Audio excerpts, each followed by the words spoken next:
Zee 24 तास एक पाऊल पुढे। किल्लारीचा भूकंप राज्यातली जनता कधीच विसरू शकणार नाही।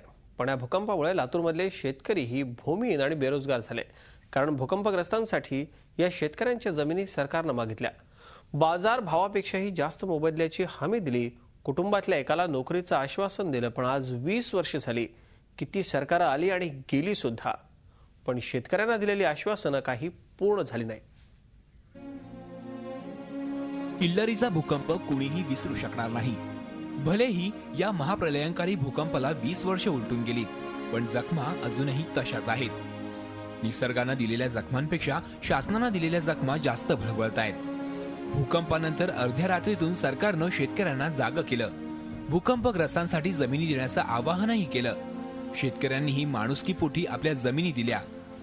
जी काही मदत शक्य होती ती त्यांनी केली। सरकारनं त्यांना बाजारभावापेक्षा जास्त मोबदला देण्याचं आश्वासन दिलं। शिवाय ज्यांनी जमिनी दिल्या त्या कुटुंबातल्या एकाला शासकीय नोकरीत सामावून घेण्याचं आश्वासनही सरकारनं दिलं। पण आज 20 वर्षे उलटून गेली, नोकरी तर सोडाच, पण जमिनीच्या मोबदल्याचा एकही पैसा या शेतकऱ्यांना आजतागायत सरकारनं दिलेला नाही। एवढंच नाही तर सरकारच्या श्वेतपत्रिकेतही त्याचा उल्लेख आहे।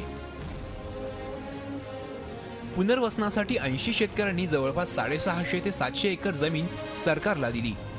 या जागेवर पुनर्वसन तर झालं, पण ज्यांनी छत दिलं त्यांनाच आज छताविना राहायची वेळ आली आहे। आता अशा परिस्थितीत या शेतकऱ्यांनी दाद मागायची तरी कुणाकडे? जमिनीच्या रजिस्ट्रीप्रमाणे जमिनीला दर देण्याचा निर्णय घेण्यात आला। त्या विरोधात या शेतकऱ्यांनी जिल्हा न्यायालयात धाव घेतली, तिथेही या शेतकऱ्यांना दिलासा मिळाला नाही। अखेर या संदर्भात शेतकऱ्यांनी मुंबई उच्च न्यायालयाच्या औरंगाबाद खंडपीठात धाव घेतली। 11 जानेवारी 2011 रोजी खंडपीठाने निर्णय देताना या शेतकऱ्यांना थोडासा दिलासा दिला। जमिनीला प्रति एकर 44,800 रुपये भाव देण्यात आला। पण निकाल देऊनही आज 2 वर्षे उलटली, तरीही हायकोर्टाच्या निर्णयाकडे लक्ष द्यायला सरकारला वेळ नाही। हे शेतकरी अजूनही न्यायाच्या प्रतीक्षेत आहेत। श्वेतपत्रिकेच्या आधारे आम्ही मान्य उच्च न्यायालयात रीट दाखल केली होती।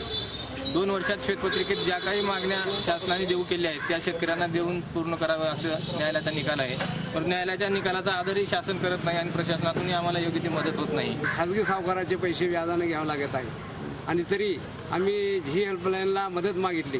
झी हेल्पलाईनच्या पाटील साहेबांनी आम्हाला येऊन आमची चौकशी करून आम्हाला मदतीचं आश्वासन दिलं, तर हे सरकारपर्यंत आवाज जाऊन सरकारने त्वरित जमिनीचा मावेजा 1 महिन्याच्या आत द्यावा। अखेर या शेतकऱ्यांनी झी हेल्पलाईनकडे दाद मागण्याचा निर्णय घेतला। कोर्टाने निर्णय दिल्यापासून बब्रुवान बिराजदार त्याचा पाठपुरावा करतायत, पण आपणही याचा पाठपुरावा करत असल्याचं लातूरच्या भूकंप आणि पुनर्वसन विभागानं सांगितलंय।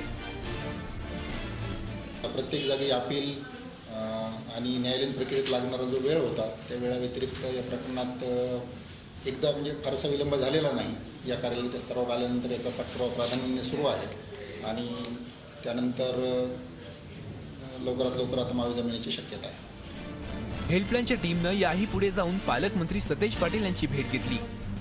1-8 दिवसांमध्ये यामध्ये काय सकारात्मक भूमिका राज्य शासनाच्या वतीने घेतली जाईल ती माहिती मी लोकांना देण्याची व्यवस्था शेतकऱ्यांना मिळेल न्याय लवकरात निश्चितपणे मिळेल। कारण की शेवटी आज हायकोर्टाने एखादा निर्णय दिला असेल तर शेतकऱ्याची भूमी म्हणून त्याची जमीन गेली असेल तर त्याला न्याय देणं हे आमचं कर्तव्य असेल। कुठल्याही शेतकऱ्यावर अन्याय होऊ देणार नाही असं आश्वासन सतेज पाटील यांनी जरी दिलं असलं तरी हेल्पलाईनची टीम या प्रकरणाचा शेवटपर्यंत पाठपुरावा करणारच, कारण सवाल शेतकऱ्यांच्या हक्काचा आहे। लातूरहून शशिकांत पाटीलसह bureau report, Zee media, Mumbai. Zee 24 तास एक पाऊल पुढे।